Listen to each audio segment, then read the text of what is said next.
welcome to the show. And this is a Save My Piggies special. And you don't want to miss this incredibly powerful story of Hector and his wife, Melissa, on their journey to save Hector's legs.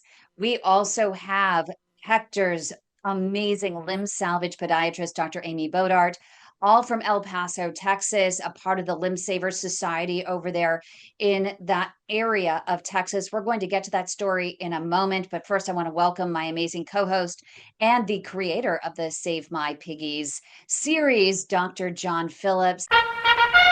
Dr. John Phillips, spectacular, vascular moment of inspiration. So I've got a quote from Martin Luther King. And I wanted to try to find something on like tenacity and perseverance, because anytime we do these Save My Piggies, you're always talking to obviously the patient, hopefully a care provider, but also a family member, often a spouse or partner. And that spouse often is the one that's like poking them to get things done. And they sometimes are a little bit more tenacious than the patient. And I think we might have that here. I don't know. We'll see with Hector and Melissa. But this is the quote. So Martin Luther King says, faith is taking the first step even when you don't see the whole staircase. And I think a lot of us sometimes don't have faith in maybe the disease, maybe the process or the system that's going to help me get better. And so you always have to try to find that faith in your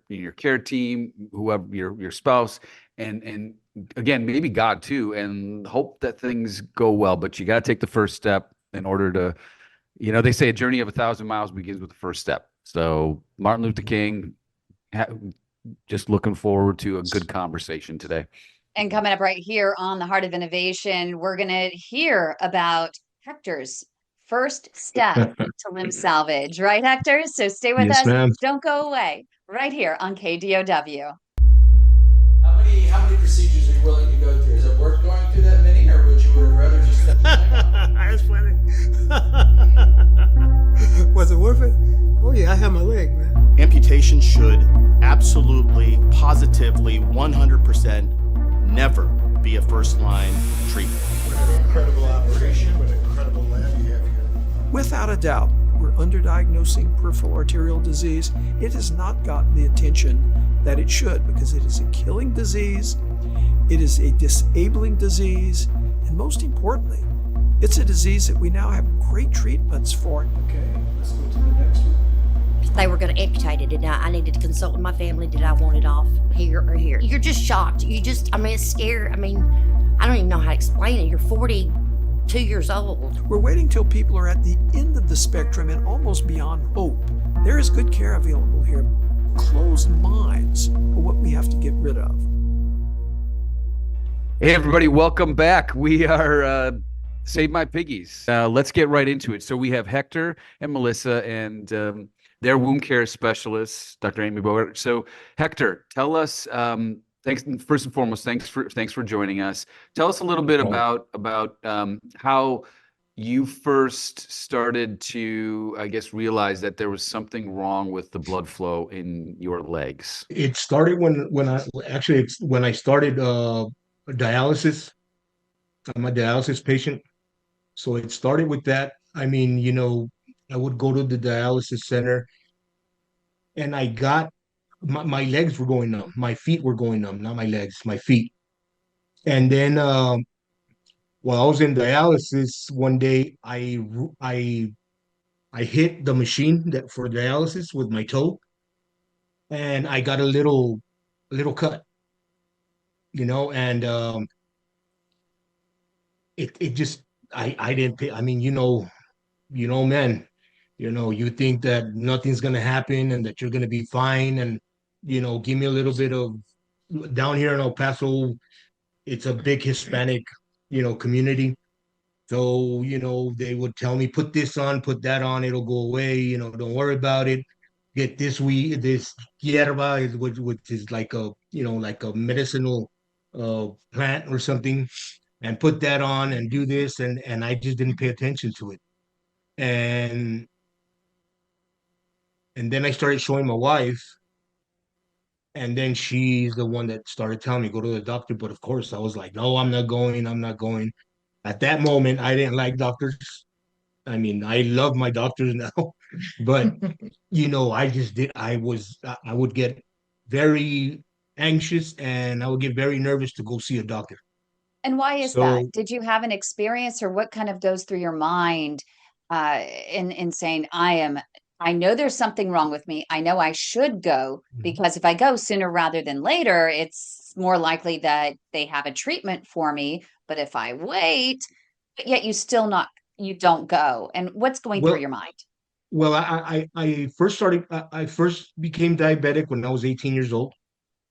And I guess I was young and, I didn't feel sick. I mean, I would never feel sick. I was always, even though my blood sugars were like 300, 400, I always thought that I'm invincible and nothing's going to happen to me. I mean, I'm going to be fine and I'm going to be fine. And I would get cuts in other places because I did work construction. So, you always get cuts in constructions and stuff like that. So I was thinking, yeah, it's all right. My wife is crazy. She doesn't know what she's talking about. And then Okay, wait. Wow, Melissa, those Yeah, are those are fighting words. I was gonna say, yeah. But so Hector, let me ask you this: like, so how old are you right now, if you don't mind sharing? 49. 49. So for 20 plus years, you have been dealing with a medical issue that, unfortunately is a lot of it's out of your control. And I would imagine that over that time, because now you're having to see physicians to help with the diabetes. And it sounds like, did you have diabetes cause problems with the kidneys as well? And that's why Yes. dialysis. I mean, so Yes. all the sequelae or the bad effects of diabetes are starting to add up. And I totally understand where you're coming from. So Melissa, let's rope you into this. Are you crazy? Were you crazy for this? For looking at No, this? not at No, of all. course not. Of course I'm not. Yes. I'm an angel here. Yeah. Definitely he would avoid going to doctors. It was like pulling teeth. He definitely, every time we'd go into a doctor's office, his blood pressure would go sky high and his sugars were high. So I think what pushed him from or avoiding doctors was because every time we'd go to the doctor, his blood pressure was so high they'd want to send him to the hospital. We'd go to the hospital, he'd get admitted. So it was a matter of no, I'm not going, and no, I'm not going. So finally, as he said, it started off as a small cut. It just started getting bigger. I kept pushing him, and as he mentioned, he was in construction, so he wore those boots. Sometimes they were good, sometimes they were bad, and he'd be embarrassed. He says, "No, my feet are horrible. I don't want anybody to see my feet," and so on. Finally, he would complain. So yes, we did all kinds of home remedies, all kinds of, you know, internet remedies, and let's try this and let's order that, and nothing was helping until So, finally, go ahead. no, I was just going to say if we could bring in Dr. Bodart. So, as a podiatrist, correct, we and folks with diabetes should see a podiatrist regularly to just do a wellness check on their feet. So just share us with, if you don't mind, with our audience, like why should someone with diabetes like Hector go see you who maybe doesn't have any problems with his feet? Right. So the most important thing as a diabetic is the whole preventive care. The earlier that we recognize something, the sooner it can be taken care of. And then if you get a cut or a scrape, but you have good blood flow, you have the ability to heal it, you don't run into all the problems that kind of snowball into everything else. So I'll have patients come if they have absolutely no issues whatsoever, but they just have diabetes. I'll see them once a year just to check their feet. And I'm always encouraging them, look at your feet every day, because if you step on something tomorrow and you don't know it, I don't want to wait until you smell something or see something on your socks before you come to me for help. And unfortunately, that's kind of how things end up going as poorly as they do. But those who are getting the regular care, who are seeing their doctors, if you qualify for the podiatrist to cut your nails, some do, some don't. There are a bunch of rules on that. But if you qualify for that, then we're checking your feet on a regular basis, and we can catch the earlier warning signs before it gets to the point where the toes are turning black and you have so much pain that you can't sleep and you can't live your life anymore. Real quick, what are the rules for to have podiatry pay for the toenail cutting? Yeah, so I there are didn't know that. Medicare guidelines, and everybody, all the other insurance companies also follow what Medicare says. So if you're a healthy diabetic with no issues whatsoever, no circulation problems, no problems with protective sensation, they say you're too healthy. You can do it. A family member can do it. A friend can do it. A neighbor, a stranger, it doesn't matter, because if something happens, you will heal or you'll know it. But a diabetic who doesn't have protective sensation, where if you cut yourself, you don't realize you cut yourself, that's when it becomes a danger, and that's when a doctor would need to do it, or you would need to do it at a doctor's office. Or if they have poor circulation, where if you accidentally cut yourself, you're at risk of not healing, that's another time when it's going to be covered by insurance.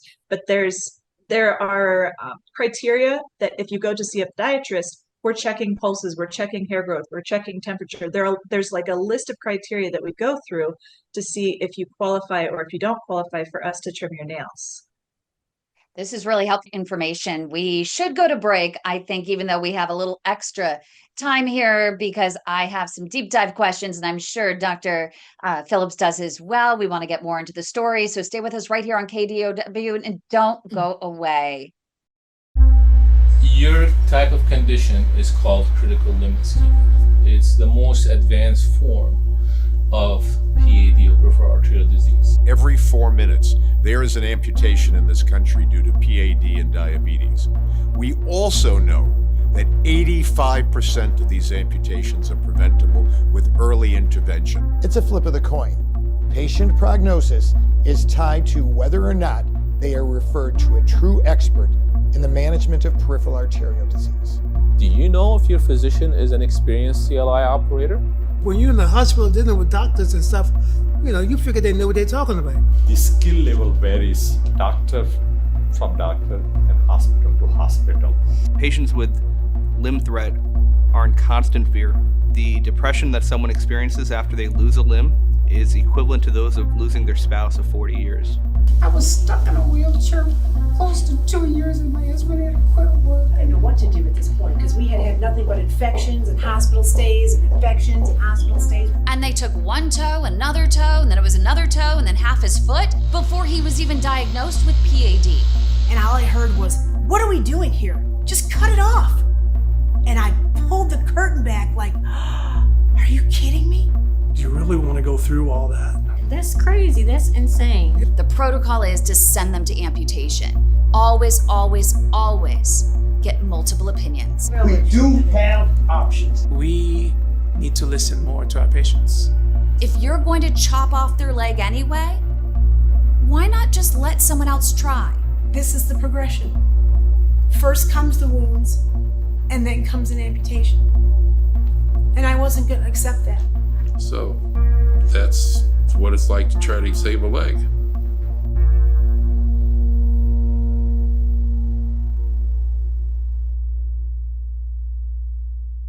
Welcome back, everybody. Thanks for joining us. I guess I'd be remiss if I didn't say howdy to the folks in Texas and just getting back from Texas. So let's continue the Save My Piggies episode. And Hector, so again, you had trauma to your foot, you're on dialysis, you have diabetes, so you certainly have risk factors for peripheral arterial disease. How long was it before you had the trauma to, obviously Melissa kind of had the red flags up, that you actually saw a physician or a wound care specialist? And was that your primary care doctor, or was it Dr. Bodart? It took me about 3 months to just cave in and say, you know what, let's go. And I did go to my primary, and I had to get a referral to Dr. Bodart, and that's when I went to go see her. And when you got there, what did she say? Why did you wait so long? Yeah, and you could see the look in I could see the look in her face that it wasn't good, because she really tried to keep me positive, but I could see it in her eyes that it wasn't good. It wasn't going to be a good outcome. So real quick, before we get to Dr. Bodart, did your primary care physician do a vascular exam, or did they just look at the toe and say, we need to send you to somebody who can No, he said, let me see your foot. And I showed him my toes, and they were already turning color. So he said, you know what, you need to go see a specialist. And that's when he gave me the referral to Dr. Bodart. Okay, so he just looked and he didn't check your pulses or anything like that. No, nothing. Well, And at least he this got was you the this referral. was he was another doctor that referred me. It wasn't my primary now, Original. my Yeah. original primary. But Amy, Yeah. I mean, Hector's not an anomaly. Like No. I see this all the time. And I'd love to at some point, and maybe for a different show, but get into like the psychology of the delay here. Because, and we've said this before, you feel a lump in your body somewhere, a woman in their breast, whatever, like that triggers a red flag. They're going to call somebody. But it's not just guys. I saw a gentleman today or this week in the hospital. His great toe was black. It was mummified. It was gone. And I said, how long has this been going on for? August. You know, and he said it turned really aggressive within the last couple of weeks. But like, how do you explain that? And Kim and anybody here, how do you explain that to someone who's listening? Like, that just doesn't make sense to me, but it happens, and I don't know why. Yeah, and that's where Hector, that fear, right, of what the doctor is going to say, and especially for a man. Now, for women, they're not afraid to go to the doctor. They just don't prioritize the doctor. I have a patient where Dr. David Alper, who's a renowned podiatrist, and he's also on our board of directors for the Global P.A.D. Association. Amy knows him well. We had a patient that he in our network, and he said, you need to go now. Don't pass go, just get there to go get this toe looked at because it needed a serious debriding and urgent vascular assessment. Oh, you know what? I'll get around to that. I'm getting ready to move. And so maybe next week, can you set me up with something next week? And he was like, no, time is tissue. I don't care what your situation is. Find a way to go now. And I don't know what goes through the minds of people when we say go now. It means go now, right, Hector? Because That's you right. not going now, what happened to you? And we can backtrack, into more details in the story. But what happened that when you said, I'm not going now, you delayed it 3 months. And because of that, what was the result? Well, I just thought it was a simple. I would get cuts in my on my feet regularly, and they would just go away. You know, I would put a little Neosporin on them, and they would go away. And I figured it's gonna happen now. You know, and of course you try, you prioritize work and your family and everything that's going on now. At the time, my mother was in intensive care, and she did die of they did a valve transplant, and she didn't make it.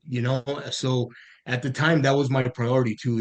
It was like I need to look over my mom. I need to be sure I have go to work. I need to make sure I don't have time to go to the doctor.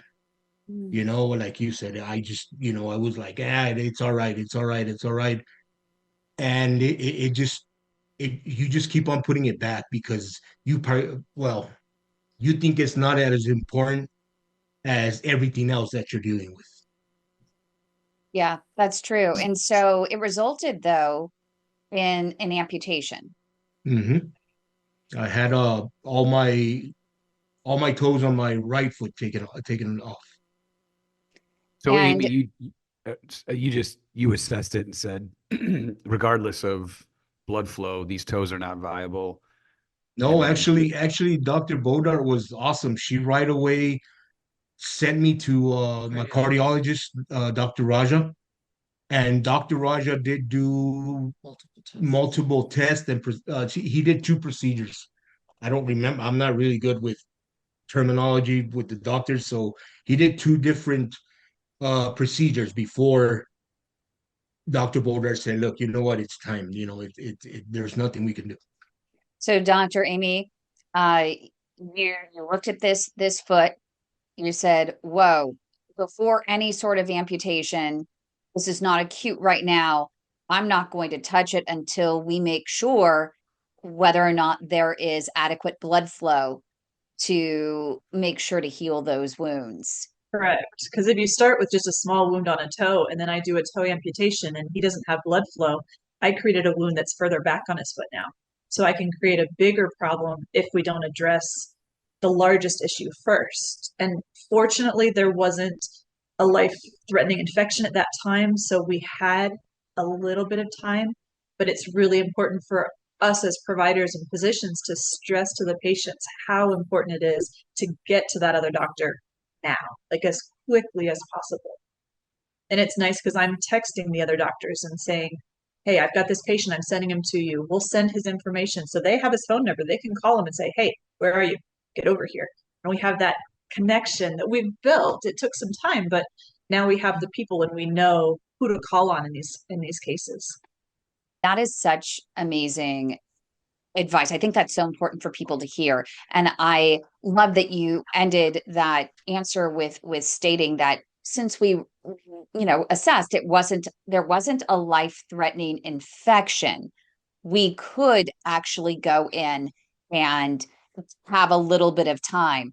But there are those situations where actually going in, and doctors have told me, we need to just get that toe off because there's a life-threatening infection in there. And if we poke the bear, that infection's going to be all over the body and become systemic. Right? Yeah. And it's just learning to balance all of that because there's always risk of infection when you have any sort of wound. And when you have dead tissue, that's going to allow any bacteria that gets in there to have a place to feed, really. So it's a balance, and it's something that as a physician you learn and you start to kind of recognize, okay, this needs to be treated right now. This can wait until they're seeing cardiology. We have to both keep eyes on it or whatever the situation is. And Dr. Phillips, would you mind weighing in on that? Because it's something that we are faced with a lot.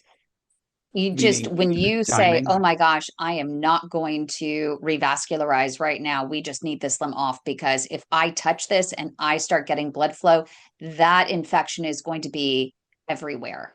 Yeah. I mean, at least for me, it's not, there's a couple of things. Sometimes you can tell that foot is infected and there's other clinical signs that it has to come off because then you get a bloodstream infection and you can become septic and expire from that. But the other issue is sometimes folks can have such profound ischemia, which is or lack of blood flow, which is relatively acute, that if you open up the vessels, it can create this cascade of, for lack of a better term, bad humors that can ultimately lead to metabolic instability and cardiac arrest and death. We've had a couple of patients in my 10 or 11 plus years that have died shortly after a procedure when we tried to open it up in an acute setting, or in a setting that happened, the blockage had been going on for, less than 24 hours. But for the most part, I can probably count on two hands the number of folks that I've seen that I've gone in and said,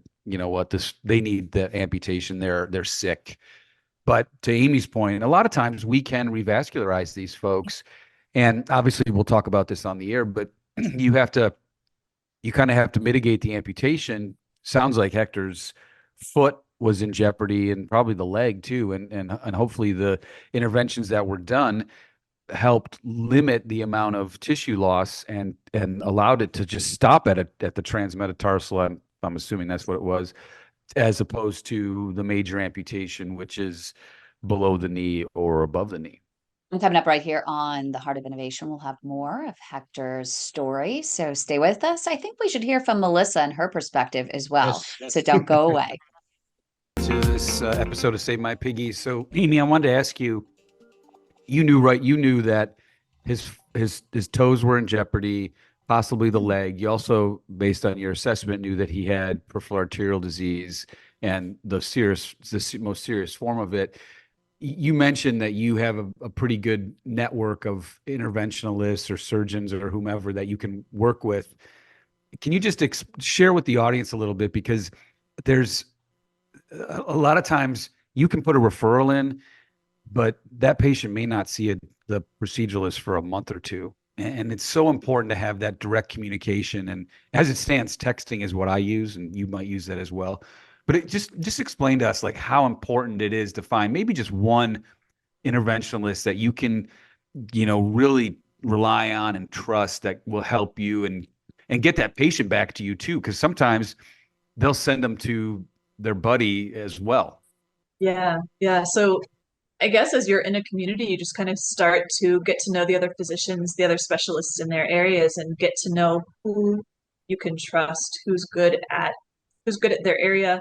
Um, you network, you build communication with them, and yeah, I'm sending texts to them, and I'm sending often. If I send a patient to the hospital, I'm sending a group text. So I'm sending it to the vascular doc, I'm sending it to infectious disease, I'm sending it to the admitting physician, and I'm sending it to some of their nurse practitioners so that we're all on board. And then we're also calling the hospital to tell them. But if we, nothing against Hector or his family, but it's not unusual for me to tell a patient, you need to go do this, and for them to say, okay. And then they either don't do it or they do it a week later, a month later, who knows how long. So if we depend on the patient to get everything done when we know how urgent this is, we're setting them up for failure. So we have to build networks with each other to help encourage these patients to come in and get the care that they need. So we're sending the referrals to the other doctors, but we're also directly communicating with that physician because the referral can sit on their desk for a couple of days, and those couple of days can be a difference between saving or losing a limb. So we need to have those connections. Yeah, and it's one of those things that I know with your team at the Limb Savers Society that they try really hard to make sure that within this amazing tight-knit network that you have all developed there, that these patients are not falling through the cracks, that everyone is on the same page, that they need to act and they need to act quick. And it's interesting when we've dealt with these types of situations, actually across the globe, where maybe the front office may not realize that this is something that needs to be prioritized right now because everyone's short-staffed, right? Everyone's being pulled in so many different directions. I love the responsiveness of doctors like Dr. Phillips, who will come back to me because I've done it to him and I've said, hey, the office hasn't called. And he's like, whoa, let me get on it, because they may not realize, and it might take just their touch to say, and little nudge to say, would you mind doing this right now? And I think that's incredible because everyone, I think, really wants to do the right thing. Well, 100%. And those of us that work for a health system, we don't know. There's essential scheduling, and the essential schedulers sometimes don't have a clinical background, so they don't know the urgency of it. And really, you just have to bypass it. Or at least that's what we do, and that's what Amy does. You text people, and you get them. You get everybody together. You rally the troops. But Amy, I want to ask your opinion, because you had said before, nothing against Hector, he just didn't go in when maybe you had recommended. And let me play devil's advocate. Well, so what, right? Like, you did what you could. Why go the extra mile? It's, I hear it that it's a patient's responsibility. You lead a horse to water, all the platitudes, whatever.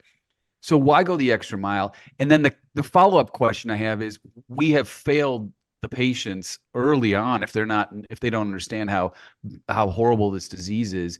And so then how do we educate folks, obviously doing things like this, but how do we educate folks so when you tell them you got to go, they go? Loaded questions. That's a lot to unpack there. Lots to unpack. Yeah.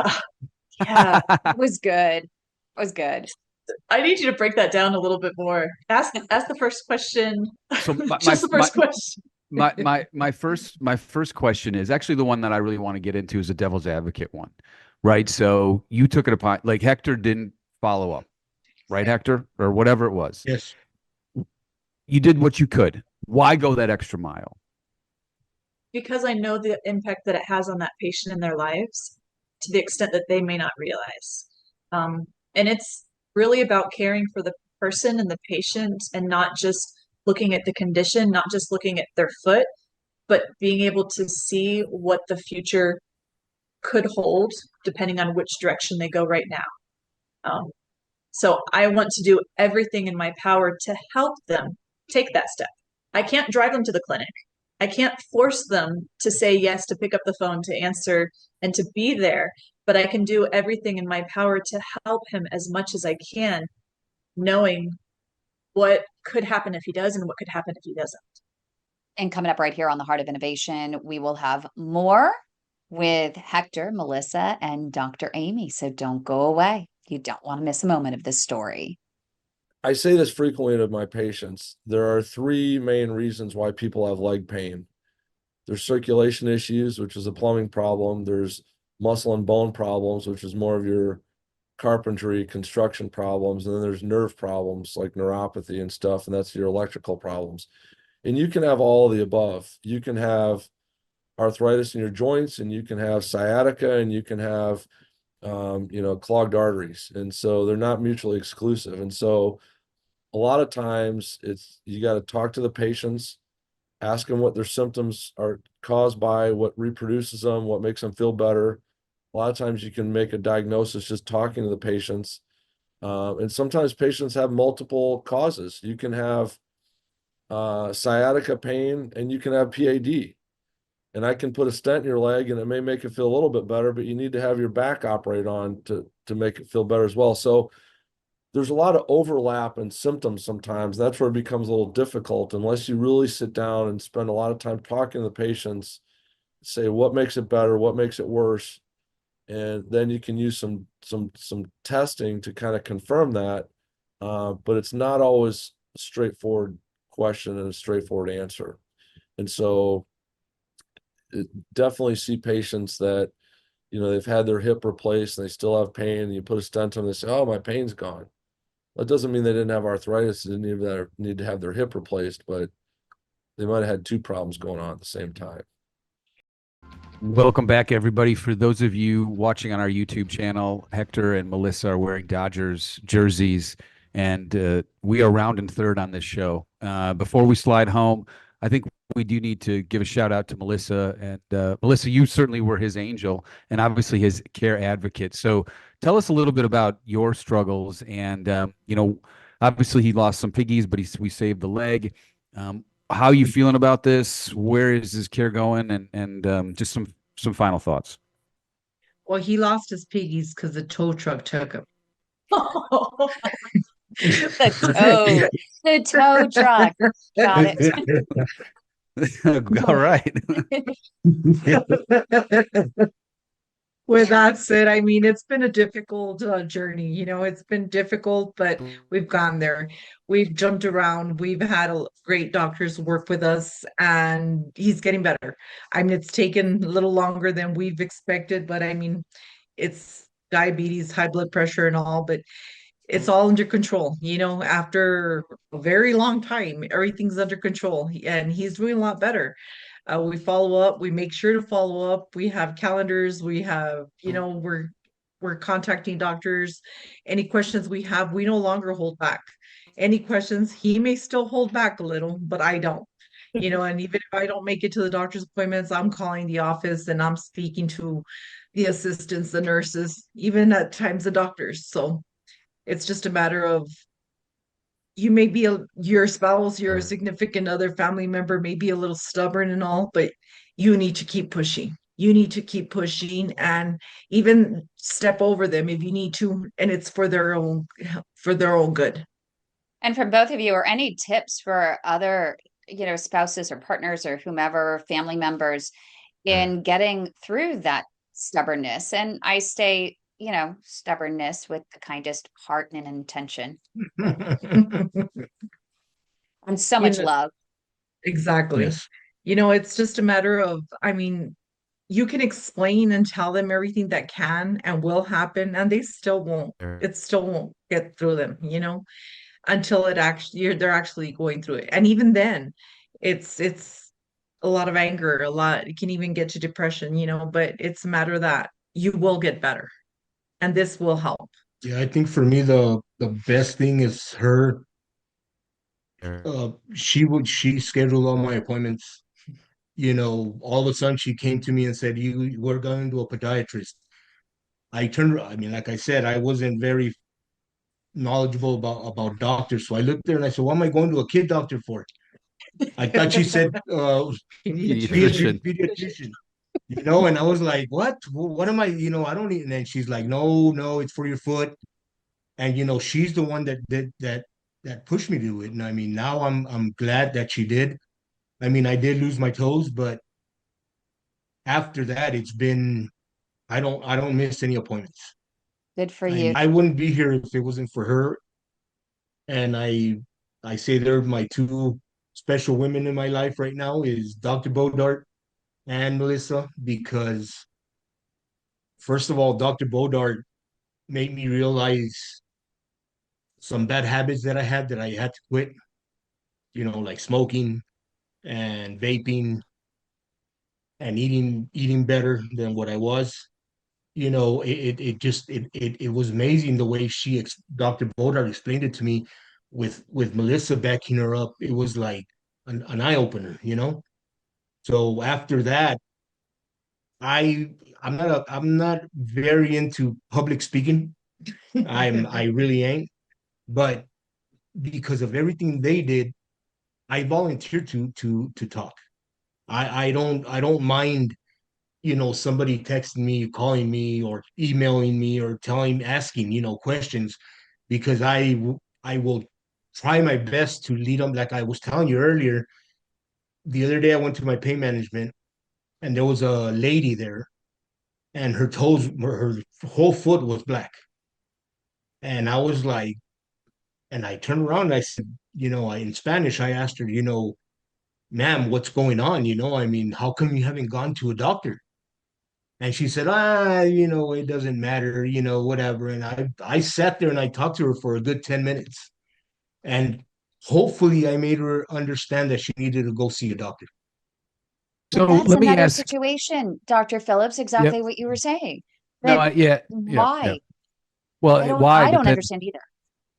so Amy, and again, I think different ethnicities might respond differently to medical situations and, trust of physicians or whatnot. But so Amy, in El Paso, right? There's a lot of Hispanics, but I'm assuming you see Caucasians and African Americans and whatever. Like, is it true? Like, are Hispanic men, as Hector, you alluded to, more reluctant to see a physician than me as a white guy, or is that just a fallacy? It does seem to be a little bit more prevalent upon with Hispanic men. I do see it in people of all races. And I do see typically the men are more hesitant to go see the doctor than the women. And it's the woman who pushes the man to go. I've seen variations of that, and I have seen men that are willing.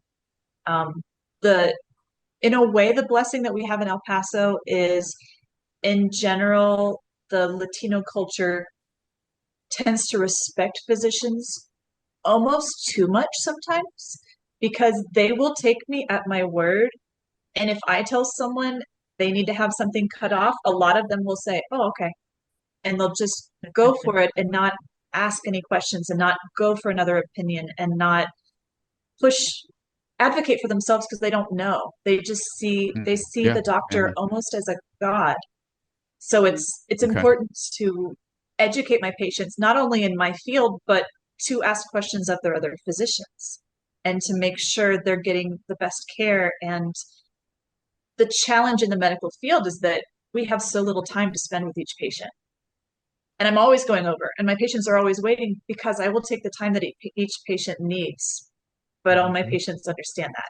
So different people work in different ways, different doctors work in different ways. It's a matter of finding who and what works for you, who you're comfortable with to be able to ask the kinds of questions that you need to ask so that you can get the right care.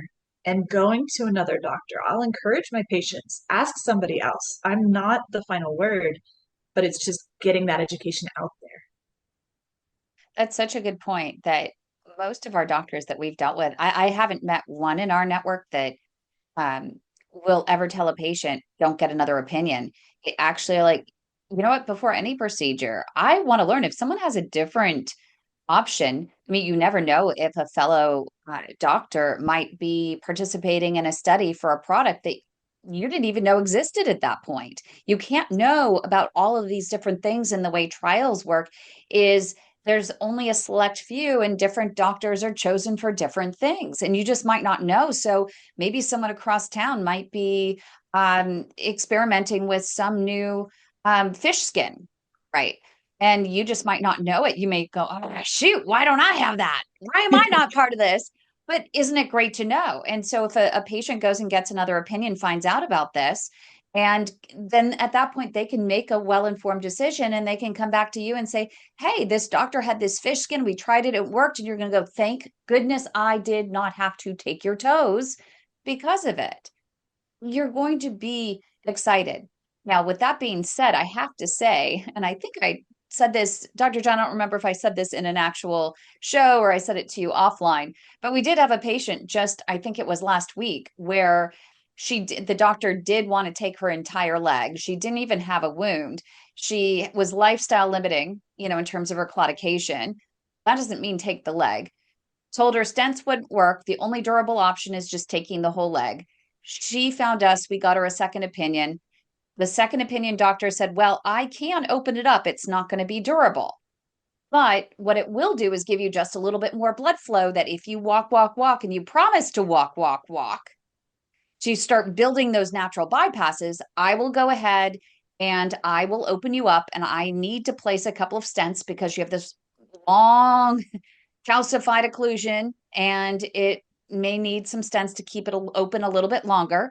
It will close, but when it closes, if you've done your job by walking, it won't need to be reopened. She goes back to the other doctor, so excited that she's built all these collateral vessels. She feels great for the first time in years. And the doctor says, you're delusional. You still have the same blockages you had before. You still should get your leg cut off. He was just upset that she went for another opinion.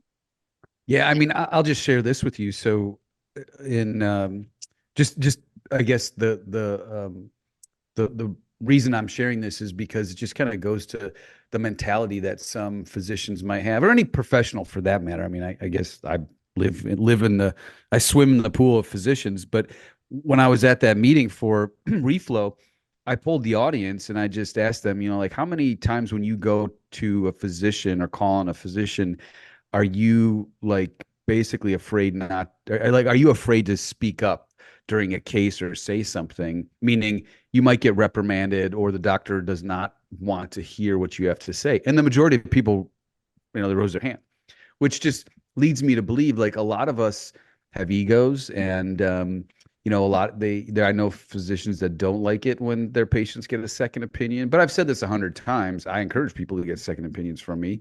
I'm not the end all be all, but, and if I ever turn on that patient, shame on me. And I hope, and I will never do that, but it happens. And that's why it's frustrating for patients too, because they a lot of times they develop a really strong bond with a physician, and maybe to a fault, they will, like a lemming, follow them off a cliff, or if they tell them to jump. But I think you just have to, at the end of the day, you've got to be an advocate for yourself. And Hector, you said it, and I was going to ask you, we didn't have enough time, but I wanted to, like, would you be alive if Melissa did not get your ass in gear, frankly, or Dr. Bodar, and they got your ass in gear and you're alive, right? So yes, sir. Yes, sir. Yeah, I mean, that's all you need. You need an advocate. You need somebody to say, you know what? I don't know about this. Let me find somebody else or whatever. I'm still curious about that breakthrough if Hector, you're sitting there, I mean, did you have any resistance to Melissa? I mean, she's your wife, and you don't want to do what you don't want to do, and you're not going to be told. And that can create a lot of friction in a marriage, and it may not come well from your wife telling you this, or from a parent or a kid telling you what to do. So what was the approach? So what was the approach that really worked for you that made you give in? I'm sure that it didn't, you said that you were even resistant at first, even though she said, and I'm sure that was frustrating. Love to hear it from Melissa afterwards about how frustrating that was for him not to listen and see him suffer. But go ahead, Hector. The reason I decided to go to the doctor was because I saw Melissa's frustration or worry. And when I finally decided to go is because I saw that she was scared. She was very scared, and her and my daughter, because she was a big part of it too. Uh, Or the time I said, you know what, okay, let's go, is because they were both crying, and they were both telling me they didn't want to lose me, because of something that can be taken care of. You know what I mean? For me to stay alive. Were you scared? No, you were not. No, I got scared when Dr. Raja told me there's nothing we can do but try to take the toes off and not take your whole leg off. That's when I got scared. That's when I was like, wait a minute, this is no joke. Real. It's not a joke. It's not something that's gonna go away with what's it called? The Neosporin. I said, no, this is. And yes, I did get scared, but at the beginning I wasn't. I really wasn't. I was like, it's gonna go away. It's gonna go away. It's gonna go away. And yes, like Kelly said, there was a lot of times that Melissa would tell me, and I would tell her, don't be telling me what to do. I know what I'm gonna do. Don't be trying to, I'm not your little kid. I'm gonna do what I want to do. And there was a lot of times that happened. A lot of times in the beginning, but well, thanks to Dr. Bodard and her, and my daughter, they opened my eyes, and I'm glad they did, because like I said, I wouldn't be here talking to you guys right now. So what is your suggestion for other people? I first want to say, Dr. John, you seem stunned by his answer. I guess I'm just thinking about it. Is it a control? Part of me was like, man, I wish we had a psychiatrist or a psychologist on the show just to kind of unpack a lot of this, because I guess the way I interpret what Hector is saying is, maybe was it a control thing? Like, you just didn't want people telling you what to do. You probably knew that this wasn't good. But in the same vein, you didn't want someone saying, hey, you got to do this. And maybe it was like, hey, I'm going to do it when I'm ready to do it. And clearly we didn't. We as medical professionals did not, I guess, arm you with enough information about your disease process. Having diabetes since 18, were you like a late type 1? So do you make insulin at all, or do you no, do I make don't. Right. So I mean, you require insulin. So then those folks have more progression of vascular disease than just the type 2s. And then obviously you were on dialysis for how long prior to the foot wound? About a year. And then, but even then with the dialysis, he had never really taken care of the diabetes because he's also had high blood pressure. It was always a matter of he takes some medications here and there throughout the years. And then he'd have insurance, and that was one issue. He didn't have insurance, and then he got insurance, and even when he got the insurance, I made appointments, and at that point they had told him, kidney function doesn't look too good, and he's like, yeah, all right. We went to a nephrologist. Nephrologist said, oh, okay, it's okay. Then he didn't want to go anymore. We stopped going, and then he started gaining weight and just plumping up, and we thought, okay, he's eating too much, he's gaining weight. But his demeanor, everything just changed completely. And at that point, he fell, he passed out. So that, like I'm saying, even then he wouldn't go to the doctor, and he wouldn't go to that. And that day when he fell on me, I thought he was playing, because he can play jokes on me, and I thought he's joking around. But when he hit himself on the dresser, and I was like, okay, he's not playing, and I said, I'm calling the ambulance. I don't care what you want to do. And even then he still said, no, I'm not going. I said, well, you're going. I said, we still didn't call the ambulance. I took him to the hospital, got to the hospital, and they said, looks like he has a heart attack and he has kidney failure. He's not going anywhere. And yes, we are calling the ambulance, because we went to emergency care that was closest to the house. So, so even then he waited last minute. And even after going through that, Hector, after all of that, And your wife being right and saving your life back then, what made you question her then again with your toes? It's a culture thing, I guess. It's just that thing that you think stubborn. that. Look, let me try to explain it. I was diagnosed with diabetes since I was 18. Yeah. For 20 some years, I didn't feel anything. So I figured, that's diabetes, I'll be fine. I mean, there's nothing gonna. And then they would tell me, you have high blood pressure, like big time. I'll go to the doctor, and my blood pressure was like at 200 over 100. I mean, and it was like, I'll be fine. Give me a pill and I'll take it and I'll be okay. But I guess, I mean, I know I was wrong. Now I know I was wrong. That's why I tell Melissa and I try to help out or talk to as many people as I can. That's why I don't. So it must have been like so you're losing control of your body, but what you can control is whether or not you see a doctor or do something. And I don't know, maybe was it a loss of, we touched on this before, but the reason I say control is because I remember in training, we would see kids that had sickle cell.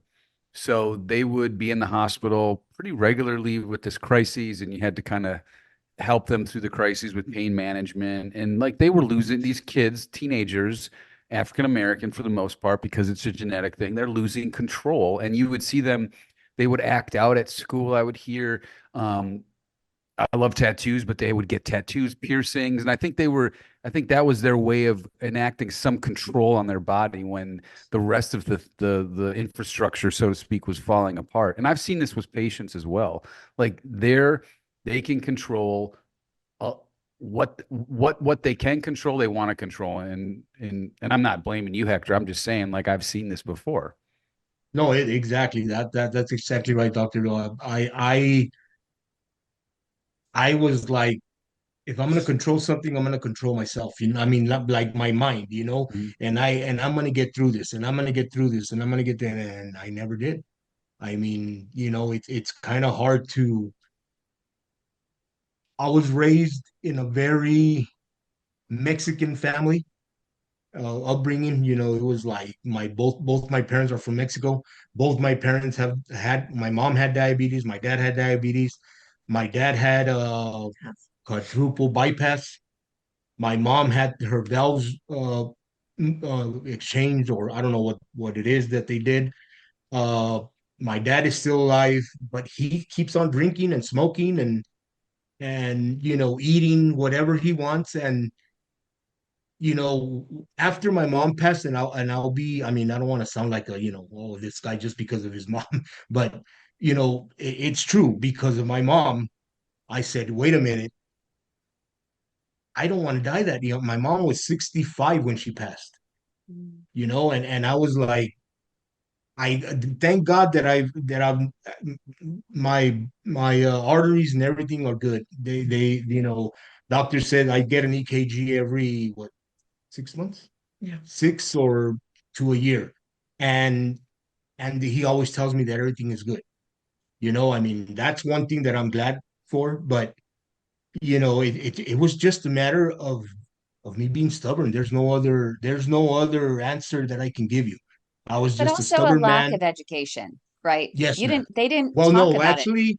actually, all my doctors from when I was diabetic, that I would go to the doctor, they would tell me, you need to be careful. You need to, they would give me pamphlets, and I would just throw them in the car and, whatever. I mean, I was giving you the benefit of the doubt on that one. no, Wow. But I you know love what, that. no, Hector? man. At least No, you're man. honest, Hector. At least you're Yes. I honest. love Like, that. Yes. yeah, you are. And I just, I mean, I kept on smoking. I kept on drinking. I didn't care. I would, just do whatever I wanted. I did whatever I wanted. And now I'm facing the consequences. I'm on dialysis. I got my toes taken off. And if I can help one person try to change, the way they think, especially Hispanic, I mean, I'll help whoever. I don't care. But especially Hispanic men, because women are a little bit different. But if I could help one person, I would. I I mean, that's why I accepted your invitation to the podcast. That's why I accepted Dr. Bodard's invitation to go speak to the doctors. I try to tell people that in my family that are diabetic, you need to be careful, man. You need to watch what you eat. You need to watch. I said, look at what happened to me. I don't want the same thing to happen to you. And I tell them the pain before and after are unbearable. I mean, the pain is ridiculous. It is bad. I mean, I went nights without sleeping because of the pain. Even with taking heavy pain medication, I still couldn't sleep. And I just want to thank. The reason I do all this is because of Melissa and because of my all my doctors. Because they all pitched in. Even though I was being stubborn, they all kept on fighting and they kept on pushing me. And I thank God that right now the only thing I'm missing are my toes. Nothing else. And your peace. I So think what is there's life like? also a denial and there's a fear. It's probably an underlying fear with all of it that, yeah, wanting to be in control is a big thing in a lot of cultures, definitely Hispanic cultures. But there's also this, it'll go away if I don't deal with it, if I don't look at it, if I don't pay attention to it, and not wanting to face what the future may hold, not wanting to even think about consequences or anything, and just pushing all of that aside and wanting to just live a normal day and just keep living normal days and not go through this traumatic experience because it really was. In the long term, not great decisions, but we're not always thinking long term. We're thinking, let me live in the now, let me deal with now. And that's how I think a lot of things get overlooked or bypassed or not dealt with as quickly as we hope they will be. And even with the education that we're given, we still have to have a patient that's open and able and willing to receive it.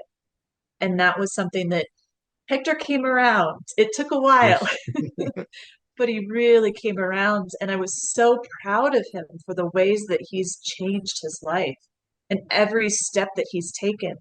And I think it was really amazing when he could see the difference it was making with the choices that he made.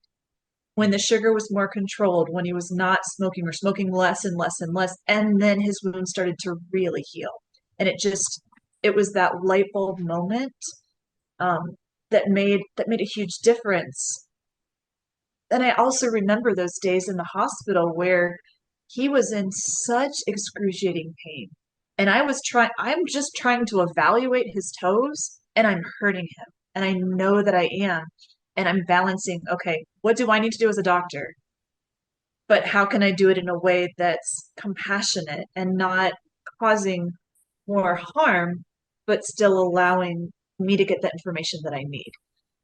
And going through everything that Hector's been through and the way that Melissa, you've been there for him, made a huge difference because there were dark times. There were really hard, dark times. And having that support system made a huge difference and helped him through it. So now we're on the other side. And now we can look back. And now you can talk to people and help them wherever they are. If they're at the very beginning, if they're in those hard, hard, hard moments, or if they're finally past it and it's like, okay, now what? Like, what do I do? How do I live now? Like, I don't have my toes. Can I still walk? Can it still, all the questions that people have. And as a patient, a specific side of it that even we as trained physicians don't, because we're not in your shoes. So that's, I think, why it's so valuable for you to be able to and be willing to talk to people, to share your story, and to be a resource for those who are going through it so that they know they're not doing it alone. Well said. I think it's really important that there are still a lot of doctors that will say, and I even mentioned earlier that there was a patient, so just go ahead and get it cut off, thinking that that is the end all be all and the solution and the pain's going to go away. But that's not the case. It's not as easy as just cut my toes off and I can get my life back to normal and the pain goes away. Describe what it's like following an amputation like this? Oh, it's, of course, the pain. We've been talking about that. The pain is sometimes unbearable. Uh, the depression hits in. Uh, I was, and I'm ashamed to say it now, but I was at the verge of suicide because of the pain and because I realized that my life wasn't going to be the same anymore. You know, given the dialysis, the toes, it was bad. I mean, and it took Melissa to get me out of that funk. I mean, I was like Dr. Bodart said, it was a very dark time for about a good 6 months. It was bad. It was really bad. And like I said, thank God to all my doctors that they all, they all would tell me, you need like my primary doctor is my pain management doctor. So I would go to him and I would tell him, look, doctor, it's bad. It's bad. It's really bad. And he never hesitated. He never told me, well, just, it's in your head or whatever. He gave me meds and they helped. I mean, they helped little by little. They started helping. And of course, again, Melissa helped me through a lot of those dark times. Uh, the first thing she did was take away all my guns. Uh, she would talk to me and tell me, look, she would make me get up and go and walk, or make me go get up and take a drive, and do different things so that I wouldn't be sitting there thinking of being dumb. I mean, because that, or thinking about the pain. Yeah. He'd fall asleep in the car. He'd fall Yeah. asleep, and I'd be tired. I'd get home from work, because then that's another thing. He stopped working. He wasn't able to work anymore. So I think that affected him even more. He's at home, I'm working, and he does some part-time here and there, but I mean, it's not the same. It's not the same, but we'd be driving. My daughter and I would be driving and driving. sometimes for 2-3 hours drive, so that I could go to sleep in the car, because I couldn't sleep anywhere else. I couldn't lay down because of my dialysis. I was still full of liquid, so I couldn't lay down. Sitting down, it was hard, but I guess the car would rock me like a little baby. It would rock me to sleep, and she would drive for hours, 2-3 hours, around El Paso, just going, and I didn't know what she was doing. I was asleep, and then when I would wake up, she would tell me, "You okay?" I said, "Yeah," and then we would drive home. But again, I go back to the same thing. Without her, I don't think things would have turned out good. Another thing I'll mention is Dr. Bodart mentioned the smoking. He would smoke a lot. Once he got sick, he was smoking even more. And I can say Dr. Bodart would push, you're not going to heal. And he'd be like, how is cigarette smoking not going to heal my wound? So I started looking it up. I started talking to Dr. Bodart. Once Dr. Bodart would leave the room, I'm like, I gotta go to the restroom, and go talk to Dr. Bodart. And Dr. Bodart's like, is he smoking? Yes, he's smoking, And yes, Dr. Bodart threw me under the bus a couple of times. She's like, I know you're smoking. And I'm like, oh my God, I'm never gonna hear the end of it, And sure enough, you big mouth. And I was like, well, come on. So little by little, I start throwing cigarettes away, and I'm like, you're smoking too much. He's like, I know I didn't smoke that. I'm like, yes, you did. And and little by little he stopped smoking, and miraculously his wound started closing, and it's like, what's going on here? Your wound is closing and you're not smoking. So that's something big too, that a lot of people don't understand, that smoking is really bad and it doesn't heal.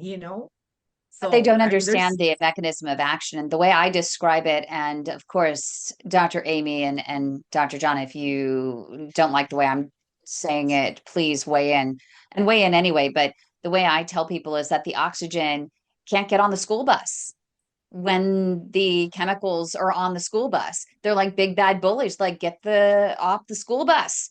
And the oxygen can't get to the areas it needs to because it can't get on the school bus, and you need oxygen and other nutrients to heal those wounds. And the moment that oxygen can get on the school bus and be delivered where it needs to in your wounds, that's when you start seeing the healing. Yes. That's my non-clinical explanation. I like it. No, that's perfect. It makes sense. Well, I mean, but it It also, makes- you know, the nicotine damages the endothelium, the lining of the blood vessels and things. And it's we've known for many, many years that it affects not only the the arteries, but it also has to do change nitric oxide production, things of that nature. So it's like, it's just bad, right? But it's addiction. People can't, I mean, they've been doing some, it's like you've been brushing your teeth every day. You smoke every day. I mean, it's really hard to break that habit. So kudos, man. Seriously, heck, kudos to you. Kudos to Melissa and Amy. Thanks for sharing. Thank you so much for both of you being here and for sharing your story. It means the world to us, and hopefully others will act sooner rather than later to help save their piggies as well. When your sugar runs high, it's more than a sign. Diabetes creeping in, it's a dangerous line. Pre-diabetes too, don't think it's too light. It can lead to P.A.D, so start the fight. Sugar's sweet, but the cost is real. High blood sugar makes your arteries feel clogged. Slow flow, it's a ticking time bomb. Catch it early, stay strong, and keep your legs on. Sugar's not so sweet when your leg is in pain. Not controlling sugar is where peripheral artery disease sets in. Got sugar? Get checked. Don't wait too late. Save your legs, save your life, take control of your fate. Leg pain, cold feet, neuropathy too. These are signs diabetes caught you. High sugar's the link where circulation and pain left untreated. Your leg might end in flames.